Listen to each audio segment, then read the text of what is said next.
여러 가지로 예수님께서 말씀을 하셨어요. 그 중에 하나가 천재지변이다. 우리가 어제 시간이 짧아서 다 하지 못했는데 거기 한번 보세요. 24절에 보면 그때에 그 환난 후 해가 어두워지며 달이 빛을 내지 아니하며 별들이 하늘에서 떨어지며 하늘에 있는 권능들이 흔들리리라 그래요. 이 말씀은 천재지변입니다. 천재지변.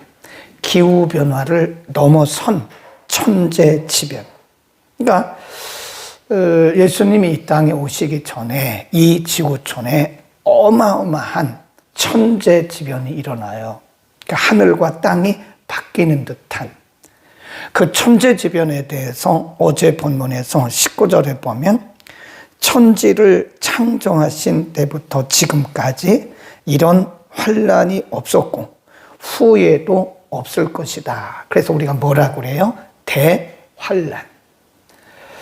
예수님이 이 땅에 오시기 전에 이 세상에 대환난이 일어납니다. 그러니까 우리가 이 땅에 어떤 파라다이스를 기대하면 안 돼요. 시대는 가면 갈수록 더 어두워지고 어려워집니다.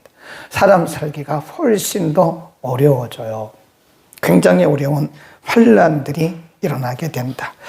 20절에 보면 만일 주께서 그 날들, 환난의 날들을 감하지 아니하셨다면 모든 육체가 구원을 얻지 못할 것이오늘 자기의 택하신 백성을 위하여 그 날들을 감하시리라 그랬어요. 그래서 어제 말씀드린 대로 이 땅에 대환란이 일어날 때 교회와 성도들이 대환란을 피해서 이렇게 휴거되는 게 아니라 그랬어요. 그래서 모든 교회와 성도들은 대환란을 통과해야 됩니다. 우리도 대환란을 통과해야 됩니다. 단 그때 우리가 통과할 수 있도록 힘을 주시고 능력을 주시고 그 날들을 감하신다. 그러면 이 땅에 이런 징조들을 보여주신 하나님의 목적이 뭐냐? 23절 보세요. 너희는 삼가라. 내가 모든 일을 너희에게 미리 말하였노라 그랬어요. 미리 말하였노라. 이런 일들이 세상에 일어나는 것을 보거든 너희는 삼가라. 내가 이 모든 것을 미리 말하였노라. 뭐죠? 이게 무슨 말씀이죠? 이런 징조들이 일어날 것을 미리 말씀하시고 또 그 예고대로 징조가 일어나는 것은 택자들로 하여금 준비하게 하기 위함. 준비하라. 그러니까 이런 일들이 일어나면 가만히 있지 말고 예수님이 오실 날이 가까웠구나 하고 준비하라는 거예요. 준비하기 위한 것이다. 그 다음에 쭉 내려가면 27절 보세요. 27절 우리 함께 읽습니다. 시작. 또 그때에 저가 천사들을 보내어 자기 택하신 자들을 땅 끝으로부터 하늘 끝까지 사방에서 모으리라. 이걸 뭐라 그러냐면 택자들을 부르는 작업이에요. 그러니까 이 땅에 전 지구촌에 대환란이 일어나면 비택자, 불택자들은 두려워합니다. 그런데 우리는 두려워하지 말 것이 왜 그러냐면 분명히 말씀하기를 대환란을 통해서 하나님이 구원하시기로 작정된 자들을 불러내는 작업을 하시는 거예요. 그게 미국 뉴욕에 가면요 이렇게 쌍둥이 빌딩이 있어요. 여의도에 가면 쌍둥이 빌딩이 있는 것처럼 굉장히 높습니다. 근데 그것이 무슬림, 이슬람 교도들의 공격을 받고 넘어졌어요. 그런데 제가 마침 그 후에 뉴욕에 갔었는데 그 교회로부터 500m 후방에 그 건물로부터 500m 후방에 큰 교회 하나가 있어요. 근데 교회는 멀쩡해요. 그 건물이 무너져 내리고 불타고 막 이랬잖아요. 네? 그런데 500m 전방에 있는 교회는 멀쩡합니다. 그때 뉴욕 시민들이 이분들은 기본 바탕에 복음이 있는 사람들입니다. 하나님을 멀리 떠났고 복음을 떠나서 그런 거지 다 그런 건 아니지만 그때에 그 무역 빌딩에 이 무슬림들의 공격을 받고 그 뉴욕 시민들이 굉장히 많이 교회로 돌아왔다는 거잖아요. 예수 믿겠다고. 동일본에 지진이 일어났어요. 동일본. 우리가 서일본, 동일본 그러거든요. 서쪽, 우리 쪽을 서일본이라고 그러고 저쪽 로스앤젤레스 쪽을 동일본 그래요. 그 동일본에 진도 7의 엄청난 지진 때문에 쓰나미가 났어요. 쓰나미가. 완전히 아수라장이 됐죠. 그런데 바로 그때의 동일본 지진으로 인해서 일본 교회에 많은 영적 부흥이 일어났다는 거예요. 이게 뭐죠? 대환란이 겉으로 볼 때는 환란이고 이것이 엄청난 고난이고 고통이지만 27절에서 말씀하기를 바로 이런 환란을 통해서 하나님은 택하신 자들을 지금 불러내시는 거예요. 그러니까 지금 우리가 살고 있는 이 시대가요, 전쟁, 기근, 또 지진, 기후변화, 이런 일들로 인해서 사실 전 세계가 말이 아닙니다. 하나님은 이런 위험한 상황 속에서 이런 전쟁과 기근과 기후변화와 이런 난리와 난리, 이런 소문 속에서 지금 택자들을 불러내고 계신다. 분명히 27절에서 말씀했고요. 그러면 우리는 어떻게 해야 되느냐? 32절로 갑니다. 32절 시작. 그러나 그날과 그때는 아무도 모르나니 하늘에 있는 천사들도 모르고 아들도 모르고 누구만 하신대요? 아버지만. 어제 말씀드렸잖아요. 재림의 징조는 말씀해 주셨지만 재림의 날짜는 아무도 몰라요. 하나님밖에 몰라요. 예수님 말씀하시기를 하늘의 천사도 못 온다. 아들이 누구예요? 예수님이잖아요. 하늘에 계신 아버지만 하신다는 거예요. 근데 우리나라에는 예수님보다 뛰어난 분들이 많아요. 그래서 기도 중에 예수님의 재림의 날짜를 말하는 분들이 있어요. 이거 분명히 이단이고 사입입니다. 예수님의 재림의 날짜를 말하는 분들은 100% 이단이고 비성경적이다. 그렇게 보시면 돼요. 이단 아니면 사입이에요. 아무도 모른다고 예수님 말씀하셨어요. 재림의 날짜는 모릅니다. 그래서 징조만 우리에게 알려주신 거예요. 징조. 그리고 그 위로 갑니다. 31절. 천지는 없어지겠으나 내 말은 없어지지 아니하리라. 이런 말씀을 왜 하셨을까요? 지금 예수님께서 말씀하셨던 이런 징조들이 그대로 이루어진다. 그대로. 네. 천지는 없어지는 한이 있어도 내 말은 없어지지 아니한다. 그러니까 예수님이 말씀한 이런 말씀들이 농담이 아니라는 거예요. 그냥 예수님께서 그냥 이야기한 게 아니라는 거예요. 이 징조들이 그대로 이 세상에 이루어질 것이다. 그러면 우리는 어떻게 해야 되느냐? 거기 보세요. 28절. 28절. 무화과 나무의 비유를 배우라. 그 가지가 연하여지고 잎사귀를 내면 여름이 가까운 줄을 아나니 그랬습니다.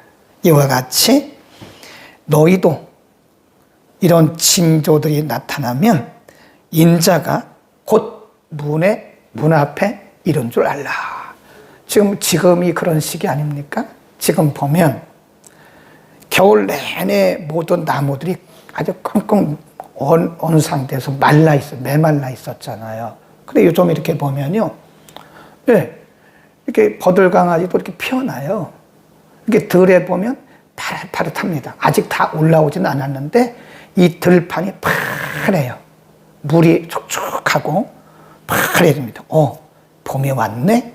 봄이 오고 있네? 그러잖아요. 이제 곧 철쭉이 피겠네? 곧 진달래가 피겠네? 개나리를 보면 지금 몽우리가 졌어요. 그럼 뭐라 그러죠? 봄이 왔구나. 개나리가 펴겠네? 그렇게 말하지 않겠나 이거 말입니다. 그러니까 이런 징조들이 일어난 것을 보거든 너희는 마음에 이르기를 내가 문 앞에 곧 이뤘다는 것을 알아라. 주님이 가까이 오셨구나. 우리 예수님이 가까이 오셨구나 라는 것을 감지하라는 거예요. 감지. 거기 보세요. 뭐라고 그러셨냐면 33절에 보면 주의하라. 거기다 줄 그어놓으세요. 주의하라, 깨어라, 그때가 아주 가까이 왔다. 예. 언제인지 모른다.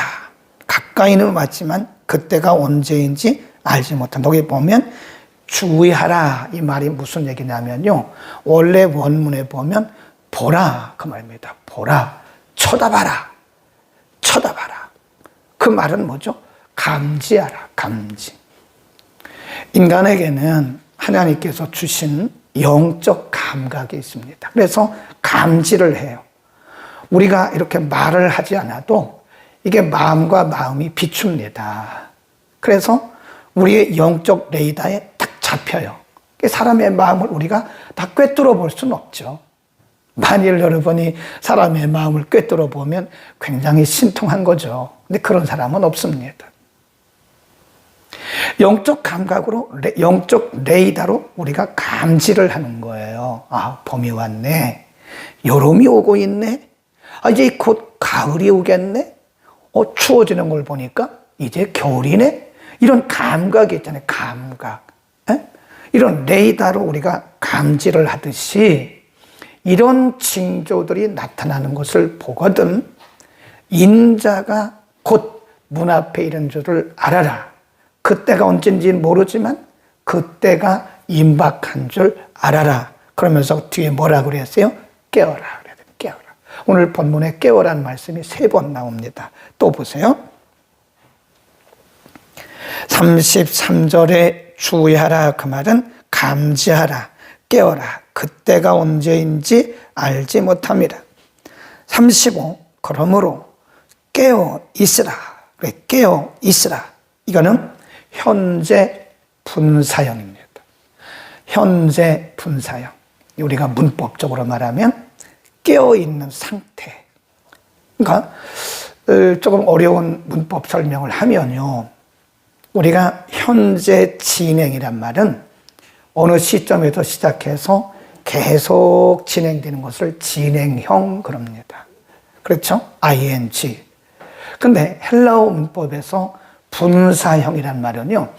어느 시점에 시작해서 계속 지금도 그리고 내일도 계속해서 있는 진행되는 상태를 분사형 그럽니다.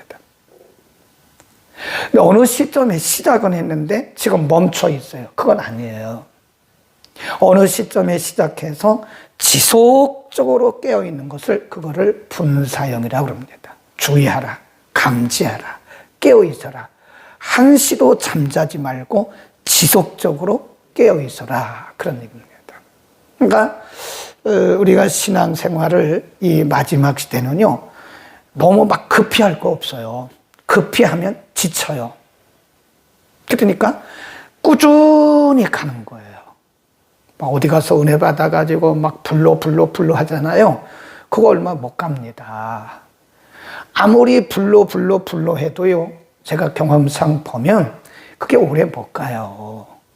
네, 물론 우리가 불러도 필요합니다. 근데 더 중요한 것이 뭐냐면 꾸준히 가는 거예요. 꾸준히. 쉬지 말고. 네, 우리가 마라톤을 하는데 어떤 사람들이 급하니까 1등 가려고 마라톤 코스가 있잖아요. 42.195예요. 42,195m입니다. 굉장히 먼 거리거든요. 심리가 넘어요. 그러니까 1등 할 마음에 처음부터 막 뛰어가요. 아, 내가 1등이다. 그런데 나중에 지쳐요. 이분들은 꼬리는 못 합니다. 1km도 못 가요. 그렇게 뛰어서는 1km도 못 갑니다. 예. 지친다니까요. 그러나 진짜 마라토너들은, 프로들은요, 그렇게 안 해요. 웃어요. 사람들 보면서. 저렇게 하면 지쳐서 못 간다, 저거. 그러니까 진짜 마라토너들은 천천히 호흡을 잘 조절하면서 자기 몸의 컨디션을 조절하면서 천천히 가다가 끝까지 가는 거예요. 그러면서 서서히 속도를 내는 거죠. 신앙생활은 그렇게, 그게 분사형이에요. 그렇게 가야 됩니다. 네. 오늘 하루 신앙생활 하루 말 것처럼 막 성경을 오늘 100장씩 읽고 기도를 밤새도록 하고 그럼 지쳐서 못 가요. 그냥 하루에 몇 장, 기도도 한두 시간, 길면 한두 시간, 그것도 길은 거죠. 한두 시간. 또 예배도 그저 새벽 예배, 낮 예배, 밤 예배, 요 정도. 근데 너무 급하니까 밤새도록 기도하고 하루 종일 예배 드리고 하루 종일 성경 보고 그러면 사람이 지쳐요. 분사형이란 말은 주의하라, 깨어라 그 말은 꾸준히 가라 그 말이에요. 변함없이 지속성을 가지고 가라. 그래서 신앙은 지속성이 필요합니다. 우리가 이게 어떤 일을 해도요, 하다가 말다가 그러면 성공할 수가 없습니다. 그래서 옛날에 어른들이 뭐라고 그랬냐면, 한 우물을 파라. 한 우물을. 우물을 파다가, 여기 파다가 그만두고, 여기 파다가 그만두고, 여기 파다가 그만두고. 그러면 어떻게 우물을 파요? 한 우물을 파야죠. 네. 그러니까 신앙생활도 꾸준히 가라. 주의하라, 깨어라. 여기 깨어라 그 말씀이 그런 말씀이 시대를 분별해 가면서 꾸준히 분사형으로 가라. 아멘. 그 다음에 또 이렇게 말씀해요. 37절에 깨어 있으라 그랬죠. 33절에서는 주의하라, 깨어 있으라. 35절에서도 깨어 있으라. 37절도 깨어 있으라. 이게 다 뭐라 그랬어요? 분사형입니다. 분사형. 깨어 있는 상태를 계속 유지하는 것을 깨어 있다라고 말을 하는 거예요. 마태복음 25장에 가보면 예수님께서 재림하실 때 일어나게 될 상황들을 세 가지 비유로 말씀했어요. 첫 번째가 뭐냐면 열처녀 비유입니다. 열처녀 비유. 이스라엘은 결혼식을 하루하고 끝나는 게 아니에요. 신부 집에 가서 며칠, 그리고 신랑 집으로 오는 거예요. 근데 결혼의 시작은 신랑이 신부 집에 신부를 데리러 오는 겁니다. 거기서부터 시작해요. 그리고 신부를 데리고 자기 집에 와서 또 며칠 해요. 그러니까 지금 여기 열처녀라고 하는 것은 신부가 아니고 들러리 처녀를 얘기합니다. 들러리 처녀. 들러리 처녀. 우리가 보면 우리 한국 결혼식하고 외국의 결혼식은 약간 다르죠. 풍습이. 이 들러리 처녀들이 신부가 있고 10명의 들러리 처녀가 있다니까요. 이 들러리 처녀들이 이 신랑이 오는 것을 보고 신부에게 말해주는 거예요. 어쨌든 들러리든 신부든 어쨌든 10명이 있었어요. 이 5명은 성경이 뭐라고 했냐면 슬기롭고 5명은 뭐라고 그래요? 어리석다, 미련하다 그랬어요. 신랑이 올 시간이 됐는데도 안 와요. 그러니까 미련한 5 처녀들은 졸면 잔다고요. 그러면서 이 기름병의 기름이 다 떨어져 가요. 불도 꺼져 가요. 기름이 떨어져 가고 불이 꺼져 가는 그 순간에 이쪽에서 전갈이 왔어요. 신랑이 옵니다. 그러는 거예요. 그러니까 불이 꺼져 가는데 어떻게 해요? 옆에 있는 슬기로운 깨어있는 5 처녀에게 기름 좀 빌려달라고. 우리의 지금 기름이 없어가지고 등불이 꺼져 가는데 좀 기름 좀 빌려달라고. 그러니까 그 5 처녀가 말하기를 우리도 부족합니다. 그러니까 시장에 기름을 사러 갔어요. 근데 이미 신랑이 와서 결혼식 시작이 되고 문을 딱 닫아버렸어요. 이 결혼식에는, 이스라엘 결혼식에는요, 초대받지 않은 사람은 못 들어가요. 그러니까 5명의 미련한 불이 꺼져가는 기름을 준비하지 않았던 처녀가 시장에 기름을 사러 간 사이에 신랑이 와서 결혼식은 시작이 되고 결혼식 문이 딱 닫혀버린 거예요. 못 들어가는 거죠. 기름 준비했던 신랑을 기다렸던 5 처녀만, 슬기로운 5 처녀만 신랑과 함께 그 안에 들어가가지고 결혼식에 참여를 하게 되는 거죠. 그게 분사형입니다. 깨어 있어야 돼요. 기름 준비 잘해야 됩니다. 아이, 그런 소리 하지 말라고 내가 왕년에 여전도 회장했습니다.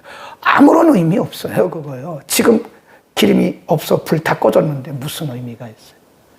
내가 왕년에 40일 금식했습니다. 그것도 의미가 없어요. 내가 왕년에 얼마나 열심히 새벽 기도한지 아세요? 그것도 의미가 없어요. 분사형이 아니에요. 이미 그것은 멈춰진 상태예요. 기름이 없고 불이 꺼져가는 상태입니다. 그래서 신앙은 항상 지금입니다. 현재. 지금? 지금 괜찮아요? 이렇게 물어봐야 돼요. 그리고 본인 자신에게 나 지금 괜찮나? 이렇게 본인 자신을 생각해야지. 내가 왕년에 뭐 어느 교회 다녔고 내가 왕년에 여전도 회장하고 왕년에 금식기도 한 거 그건 의미가 없습니다. 지금 내가 깨어있는가? 지금 내가 예수님 맞을 준비하고 있는가? 내 기름통에 기름이 있는가? 내 등불이 켜져 있는가? 아니면 꺼져가고 있는가? 우리는 왕년 얘기하지 말고요. 지나간 얘기 할 거 없어요. 지금 여기서 어쩌나 이거예요. 지금. 그래서 우리는 항상 우리의 신앙을 현재, 특별히 우리가 그거를 분사형, 현재 분사형으로 봐야 된다. 멈춰지면 안 됩니다. 아멘. 늘 기도해야 돼. 깨어있는다는 게 뭐죠? 밤새도록 전기불 켜놓고 이렇게 깨어있는 거, 그게 깨어있는 게 아니죠.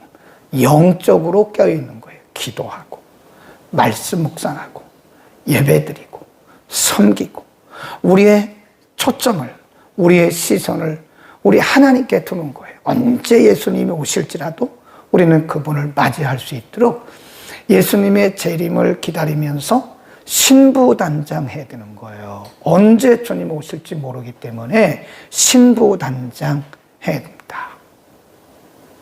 예수님께서 십자가를 지시려고 이제 십자가를 지시려고 십자가를 메고 골고다 언덕을 가시는 거예요. 많은 여인들이 그 예수님을 보고 슬퍼서 울어요. 여러분 이 말씀 잘 들으셔야 돼요. 그때 예수님께서 슬퍼서 우는 그 여인들에게 하신 말씀이 있어요. 나를 위해서 울지 마라. 지금 여인들은 예수님이 십자가를 지고 골고다 가시는 것이 인류 구원의 역사를 이룬다고 하는 것을 모르는 거예요. 모르고 인간적인 인정에 매여서 슬퍼하는 거예요. 예수님 뭐라 그래요? 나를 위해서 울지 마. 너와 너희 자녀를 위해서 울어라 그래요. 지금 우리가 엉뚱한 데 신경 쓸 시간이 없어요. 나와 내 가족을 돌봐야 돼요, 지금. 저는 그 예수님 말씀이 굉장히 이 뇌리에서 움직여요. 나를 위해서 울지 마. 나는 어차피 지금 인류 대구원을 위해서, 대속을 위해서, 사역을 위해서 나는 지금 십자가를 치려고 가는 거야. 나를 위해서 울지 마. 근데 우리는 이상하게 그렇게 살고 있어요. 자기는 안 돌보고, 자기 가족은 안 돌보고, 자기 자녀들은 안 돌보고, 다른 사람들을 참견만 하고 있는 거예요. 그 왜 그러죠? 우리 교회가 제대로 하고 있는가만 보면 됩니다. 다른 교회 욕할 거 없어요. 다른 교회 뭐로 우리가 참견합니까? 남의 집 살림을 뭐로 참견해요? 그렇죠? 아니 여러분이 지금 남의 집 살림 참견합니까? 왜 저 집은 식탁을 저걸 써? 저 집은 왜 저녁을 메뉴를 저거 해? 저 집은 왜 가족들이 함께 밥을 먹지 않고 따로따로 먹어? 그거는 우리가 참견할 일이 절대 아닙니다. 한번 생각해. 그거와 비슷한 거예요. 다른 교회 자꾸 비난하는 것은 우리가 우리 일만 잘하면 되는데 남의 집 살림 우리가 뭐로 참견하냐고요. 또 이거를 조금 범위를 좁혀서 보면 다른 사람 참견할 시간이 없어요, 지금. 나와 내 가족을 돌봐야 돼. 다른 사람들 뭐 구원의 확신이 있네 없네 이런 거 우리가 참견할 이유, 그건 하나님이 알아서 하실 일이고 그분의 믿음입니다. 우리는 나와 내 가족을 위해서 울어야 해. 지금 우리가 살고 있는 시기는요, 예수님의 재림이 아주 임박했어요. 그래서 준비해야 돼요. 네, 신부단장해야 돼요. 시기를 잘 분별해야 돼요. 그리고 깨어 있어야 돼요. 그리고 마지막에 할 일이 나와 내 가족을 돌아봐야 돼요. 나를 위해서 울지 마라. 너와 너의 자녀를 위해서 울라. 예수님 그렇게 말씀했어요. 이제는 우리가 다른 사람들, 다른 가정들, 다른 교회들, 이런 다른 기관들 참견할 이유가 없어요. 중요한 것은 나와 내 가족을 돌아보자. 기도하겠습니다. 은혜를 베푸시는 우리 아버지, 예수님께서 우리에게 말씀해 주신 재림의 징조들이 지구촌 곳곳에서 날마다 일어나고 있는 것은 택자들에게 슬기로운 다섯 처녀처럼 졸지 말고 잠들지 말고 깨어 준비하게 하기 위함이라고 오늘 말씀했습니다. 무화과 나무의 비유를 배우라고 말씀하셨고 시기를 잘 분별하라고 말씀하셨습니다. 이렇게 징조를 보여주시는 것은 이 땅에 있는 구원하시기로 작정된 하나님의 백성들을 부르시는 과정인 것을 저희가 믿습니다. 하나님, 예루살렘을 향해서 십자가를 지고 가실 때 주변에서 울던 여인들에게 나를 위해서 울지 말고 너와 내 자녀를 위해서 울라고 말씀하셨던 주님, 이 시대는 누구를 참견하고 누구를 탓할 때가 아니라 우리 자신을 돌아보며 우리 자신의 신앙을 늘 돈독해 하고 주님 맞을 신부단장할 때인 줄로 믿습니다.